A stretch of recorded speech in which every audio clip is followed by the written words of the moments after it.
দাদা এটা Honda Dio sport BS6 scooty. তো কিলোমিটার দেখো কত চলেছে, 17,798 কিলোমিটার। কিন্তু গাড়িটার সমস্যা হচ্ছে টুকটাক চালাচ্ছে তখন অসুবিধা হচ্ছে না, কিন্তু যখন আমরা 20 কিলোমিটার 40 কিলোমিটার যাচ্ছি তখন গাড়িটা হঠাৎ বন্ধ হয়ে যাচ্ছে, কোনো সময় স্টার্ট হচ্ছে না, আবার কোনো সময় সঙ্গে সঙ্গে স্টার্ট হচ্ছে। তো আমাদের যে সমস্যা দেখা দিচ্ছে, এটা আমাদের সমস্যাটা কী কারণে নিয়ে দেখা দিচ্ছে, আমরা সবার প্রথম ব্লুটুথ ডিভাইস দিয়ে কানেক্ট করে দেখবো আমাদের কী সমস্যাটা দিচ্ছে, তারপর আমরা গাড়িটা সম্পূর্ণভাবে খুলবো এবং সমস্যাটার সমাধান করব। তো আমি তো গাড়িটা স্টার্ট করছি, তো আমাদের ব্যাটারি ডাউন থাকার জন্য সেলফটা নিচ্ছে নাই। তো আমরা কি ব্যবহার করছি,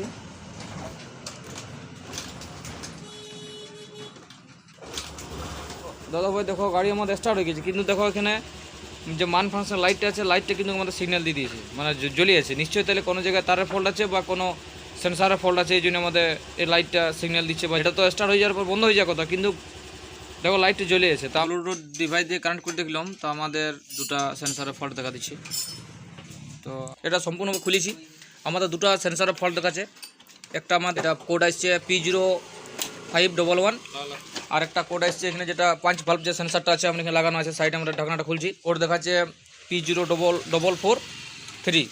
টাঙ্কিতে যে হাওয়া একটা ভাল্ব লাগানো আছে ওটার জন্যই সমস্যাটা গাড়ি দেখা দিচ্ছে। দেখো লাইটটা আমাদের জ্বলে আছে, আমরা যদি কিক মেরে গাড়িটা স্টার্ট করছি এই লাইটটা কিন্তু আমাদের জ্বলে থাকছে। দেখো সম্পূর্ণভাবে খোলা আছে, দুটো সেন্সারই খুলবো এবং সেন্সারটা খুলে ভিতরে দেখো একটা ফিল্টার আছে, এই ফিল্টারটা আমরা খুলবো এবং ক্লিন করবো।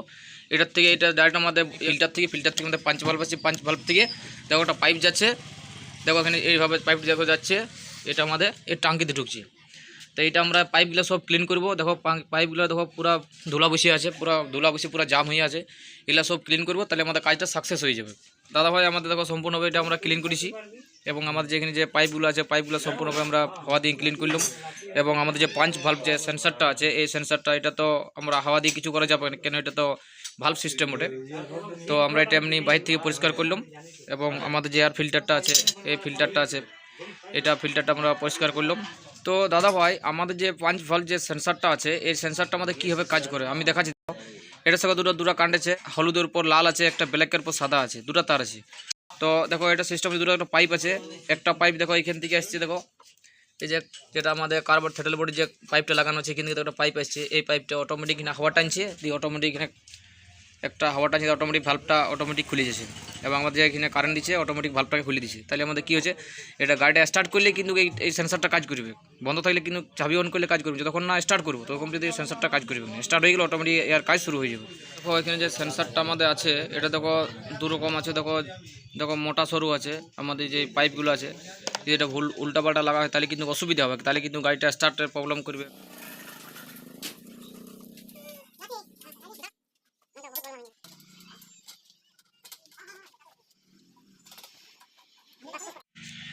তো দাদা ভাই আমাদের ফিটিং করা কমপ্লিট হয়ে গেছে, আমরা সম্পূর্ণ ফিটিং করে দিয়ে কানেক্ট করে এবার আপডেট মারব।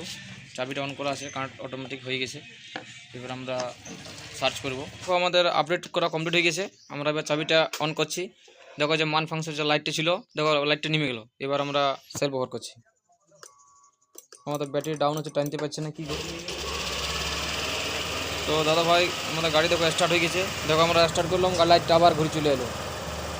এটা তো বন্ধ হয়ে যাওয়ার কথা, কিন্তু আমাদের স্টার্ট হলো, কিন্তু লাইটটা আবার চলে এলো। আপডেট করবো কী ফল্ট দেখা দিচ্ছি, এবার কোন সেন্সারটা ফল্ট আসছে সার্চ করলাম। তো আমাদের সমস্যা কিন্তু ওইটা দেখা দিচ্ছে, ওই দুটো ফল্টেই আসছে, এবং দুটো কোডে সাথে তারও আছে, তারও আমাদের ঠিক সিগন্যাল SEM দিতে পারছে কি পাচ্ছে না, এটা আমরা চেক করবো, এটাও দেখবো এবং এটাও দেখবো।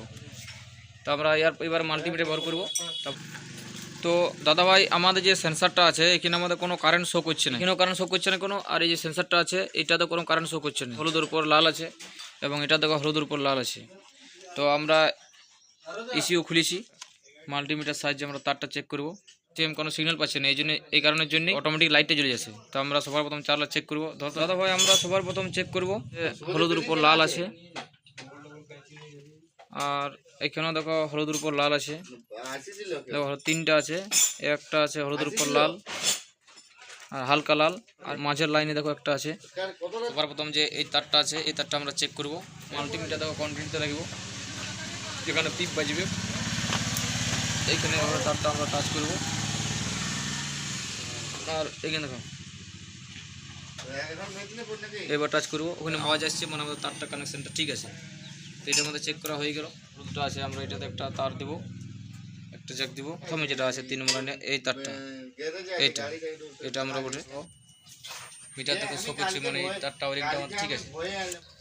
তো দাদা ভাই আমাদের যে সমস্যা হচ্ছিল, সেন্সারগুলো প্রবলেম করছিল, আমাদের ভোল্টেজ আসছিল না এই তারটাতে। আমরা এইটাতে দেখো, এখানে দেখো দুটো তার আছে, একটা আছে তোমার হলুদের উপর লাল, একটা আছে কালোর উপর সাদা। তো কালোর উপর যে সাদা আছে এটা আমাদের 12 ভোল্ট লাইন শো করবে, 12 ভোল্ট কারেন্ট শো করবে। আর যেটা হলুদ আছে ওটা এসিএম সিও সিগন্যাল দেবে। তো আমরা সবার প্রথম চেক করলাম এসিও থেকে আমাদের এখানে সিগন্যাল কানেকশন তার ঠিক আছে। এরপর আমরা এই কালো তারটা চেক করলাম, এটাতে ভোল্টেজ আসছে, এটাতে আমরা ভোল্টেজ চেক করছি 12 ভোল্ট আসছে। ব্যাটারিটা ওটা ডাউন ছিল, ওই জন্য আমরা একটা নতুন ব্যাটারি, অন্য গাড়ির ব্যাটারি ইনস্টল করেছি। এবার আমরা দেখো ভোল্টেজ দেখাচ্ছি। তো কোন কোন জায়গায় ভোল্টেজ আছে দেখো, একটা আছে ইনজেক্টরে, একটা আছে এই সেন্সারটাতে, এবং একটাতে আছে এইটা সেন্সারটাতে। আমি চেক করে দেখাচ্ছি। দেখো এই ব্ল্যাকের উপর লাল আছে, ব্ল্যাকের উপর সাদা আছে। এটা আমরা প্লাসটা দিব, বডিতে আর্থিং করবো। চাবিটা অন করেছি, দেখো লাইন আসছে। আচ্ছা এটাতে আসছে। এবার এটা তো 12 ভোল্ট শো করছে, মানে আমাদের 3 জায়গাতেই 12 ভোল্ট কারেন্ট শো করছে। চাবি অন করার মতো আমরা যে এসিএম দিয়ে সিগন্যাল দেখলাম ঠিক আছে, কিন্তু এবার আমরা এই জ্যাকগুলো সব লাগাই দেবো। তারপর আমরা গাড়িটা স্টার্ট করবো। একবার আপডেট করার পর সেটিং করবো। কি আমরা গাড়িটাকে স্টার্ট করছি, দেখো আমাদের গাড়ি স্টার্ট হয়ে গেছে, কিন্তু এখন সিগন্যালটা আমরা জানি যে জ্যাকগুলো নিয়ে আমরা চেক করছি এসি আমাদের সিগন্যাল দিতে পারছে কি পাচ্ছে নাই। দেখো আমাদের গাড়ি স্টার্ট আছে, 13 ভোল্ট শো করছে, দেখো শো করছে, মানে আমাদের এটা ঠিক আছে, আমাদের এসিএম সিগন্যাল ঠিক দিতে পারছি। এবার গাড়িটা আমরা বন্ধ করছি, গাড়িটা বন্ধ করেছি, দেখি মানে চেক করবো আমাদের এসিএম এখন সিগন্যাল দিচ্ছে কি দিচ্ছে না। আমাদের এখন কিন্তু সব ঠিক আছে। এখানে আমাদের কিছু লুজ কানেকশান থাকার জন্যে আমাদের এই সমস্যাটা দেখা দিচ্ছিলো, বা সিগন্যালটা বারবার আসছিলো। ফিটিং করে দেবো, সব আমাদের কাজ ওকে হয়ে গেছে এবং আমাদের কাজটা সাকসেস হয়ে গেছে। আমরা ব্লুটুথ ডিভাইস দিয়ে কানেক্ট করে আমরা আপডেট করবো। দাদা ভাই আমাদের আপডেট করা কমপ্লিট হয়ে গেছে। এবার চাবিটা অফ করছি, একবার অন করছি, সেলফ ব্যবহার করছি। দেখো লাইটটা আমাদের চলে গেছে, তো গাড়ি স্টার্ট হয়ে গেছে। আগে দেখো সমস্যা ছিল, গাড়িটা স্টার্ট করার পরে এখানে লাইটটা আসছিলো, দেখো এখন আর কোনো লাইটটা আসে না। মানে তখন কী হচ্ছিলো, মানে স্টার্ট করছি, কিক মারছি, অটোমেটিক লাইট টেনে চলে এসেছি। সমস্যাটা ছিল আমাদের যেখানে সেন্সারটা আছে এটাতে আমাদের কিন্তু কারেন্ট আসছিল না, প্রথমে কারেন্ট আসছিল না। এবার সম্পূর্ণ ফিটিং করবো, তারপর আমরা গাড়িটা চালান দেখবো। ফিটিং করা কমপ্লিট হয়ে গেছে, আমরা এবারে স্টার্ট দিব। চাবিটা অন করছি, দেখো লাইটের সাইড লাইটটা বন্ধ হয়ে গেলো। আমরা এবারে স্টার্ট করব। তো দাদা ভাই আমাদের গাড়ি স্টার্ট হয়ে গেছে, দেখো আমাদের লাইটটা বন্ধ হয়ে গেছে, কোনো অসুবিধা নাই, গাড়ি ঠিকঠাক কাজ করছে। গাড়িটা চালান দেখব। দাদা ভাই ভিডিওটি দেখার জন্য অসংখ্য ধন্যবাদ। যদি ভালো লেগে থাকে লাইক এবং শেয়ার করে দিও এবং চ্যানেলটি সাবস্ক্রাইব করে রাখো নিত্য নতুন ভিডিও পাওয়ার জন্য। ধন্যবাদ দাদা ভাই।